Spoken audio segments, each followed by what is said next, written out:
há 2 anos atrás, eu participei de uma feira literária lá em Guaxupé, aqui no sul de Minas. E uma pergunta que me foi feita lá me marcou bastante, porque eu nunca tinha pensado a respeito do assunto, né? E a pergunta foi: o que levou você a superar as dificuldades da sua vida? E eu respondi naquele momento que havia duas coisas que tinham me salvado. Eu usei esse termo. Eu disse: a minha mãe adotiva, minha mãe, que eu chamo de minha mãe Rosa, e a leitura. Por quê? Primeiro, logicamente, porque a minha mãe, eu fui adotado de 2 a 7 anos, e nesse período de adoção, de 2 a 7 anos, a pessoa mais importante na minha vida, daquele período, foi ela. Que primeiro me salvou em termos de cuidar de mim, eu era subnutrido, tinha muitos problemas de saúde, e ela trouxe, né, me cuidou da minha saúde e praticamente me deu a vida novamente. Então e também os valores que tanto ela quanto meu pai adotivo me legaram, porque a gente tem um período fundamental na vida da gente, segundo até os estudiosos, que fala que de 0 a 6, 7 anos é que você forma o seu cabedal de valores. E então, os valores que eu carrego até hoje, que norteiam a minha conduta, é o legado da minha mãe e do meu pai adotivo. Sobre os livros, a partir dos 3 anos, eu comecei a sentir uma certa curiosidade por aquilo que eu via em revistas, em jornais. Primeiro, as figuras, que eram fotos tal, da época, né? E depois comecei a ficar curioso com a escrita. Então comecei a perguntar para minha mãe o que queria dizer, né? Aqueles pontinhos embaixo das fotografias e coisa e tal. E ela falou: isso são palavras, né? Isso é escrita, as pessoas escrevem, e aí você lê. Então essa curiosidade minha só foi aumentando. E eu falei para ela logo, né? Eu disse: então eu preciso aprender a ler. E foi assim que começou essa trajetória minha em relação à literatura em geral, à leitura. E ela, na sua simplicidade, começou a me ensinar em casa aquilo que a gente chama de beabá, né? Tinha uma cartilha lá bem velha, amarelecida, que ela começou a me ensinar. E eu fui me interessando e, para resumir, aos 4 anos de idade eu já sabia ler. Então, a partir daí comecei a ler e não parei até hoje.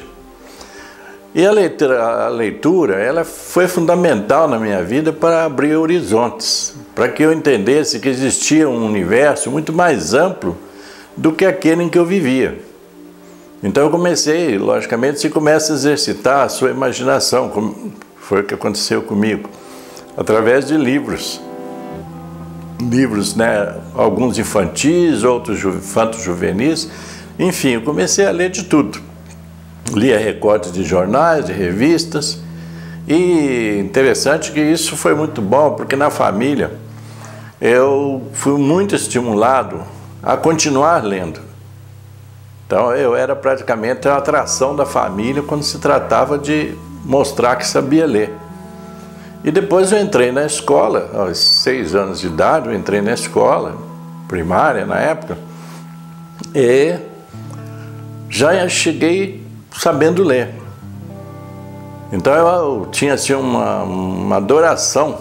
Primeiro eu tinha uma adoração pela escola, porque aprender para mim era fundamental. E tinha uma adoração muito grande pela leitura. Me sentia importante lendo. E fui abrindo meus horizontes. Depois eu passei por outras circunstâncias da minha vida, mas nunca parei de ler. porque a leitura, ela assim, me dava um fôlego diferente na vida. Ela me dava opções diferentes de escolhas, de pensamento, né? Então você vai forjando um pensamento diferente, você vai ficar aprofundando, né, a visão que você tem das coisas. E foi aí que eu fui criando determinados objetivos em minha vida, apesar de na época não saber nem que era isso. Então eu fui delineando metas para mim, para que eu pudesse ser uma pessoa melhor, né? O objetivo era esse. Inclusive isso influenciou ao ponto de eu colocar como meta para mim, já a partir dessa idade, que eu tinha que estudar muito, que eu queria ser, como dizia minha mãe dizia que um dia eu ia ser doutor. Eu nem sabia doutor em quê, mas para mim doutor significava ser uma pessoa com sabedoria acima da média. E foi aí então que eu comecei a fixar-me, né, que eu deveria continuar lendo e que o estudo para mim ia ser fundamental. Se eu quisesse me destacar na vida, se eu quisesse conquistar coisas melhores na vida. Tanto é que aos 8 anos de idade, eu já estava aí, já tinha passado por alguns percalços, eu estava na rua, fugido, né? Porque eu fui parar nas mãos de um padrasto, por, né, uma série de circunstâncias assim, e na rua eu delineei que um dia eu ia entrar numa universidade. Por quê? Porque eu dormia numa praça lá em Curitiba, que chama-se Praça Santos Andrade, e o banco onde eu dormia ficava de frente para a Universidade Federal do Paraná. E eu ficava curioso em saber o que existia naquele prédio, né? Com aquelas colunas gregas, coisa muito bacana. E descobri que lá era o lugar que as pessoas estudavam para serem doutoras. Então a partir daí eu já fixei então até a ideia da universidade, eu tenho que entrar na universidade. Então esse relato é apenas para colocar que a leitura ela é fundamental, ela desenvolve a mente, desenvolve o cérebro, ela desenvolve a criatividade, a dinâmica, né, do pensamento das pessoas. E hoje em dia a gente percebe que as pessoas não são muito dadas à leitura, não dão o devido valor à leitura. E é fundamental. Hoje, né, além de escrever, eu continuo lendo muito, como eu já disse, mas eu escrevo. Então eu tenho 3 livros já editados, pretendo editar mais livros, né, logicamente, todos em função desse aprendizado que eu tive com a literatura. Com a leitura em geral, porque eu li tudo, né? Eu já li de tudo, li os clássicos, li literatura brasileira, literatura estrangeira. E qualquer pessoa que queira pode fazer isso. Hoje em dia até é mais fácil, né? Porque você encontra disponível na internet, né, milhares e milhares de livros. Então é fundamental para abrir a mente. E eu recomendo, então, aos pais, principalmente, que estimulem seus filhos à leitura. Que desde a infância deem livros, sejam livros infantis, tudo, para que eles acabem criando o hábito da leitura, porque leitura você cria o hábito. Se você não tem o hábito, você tem que criar. É o que eu recomendo para todos.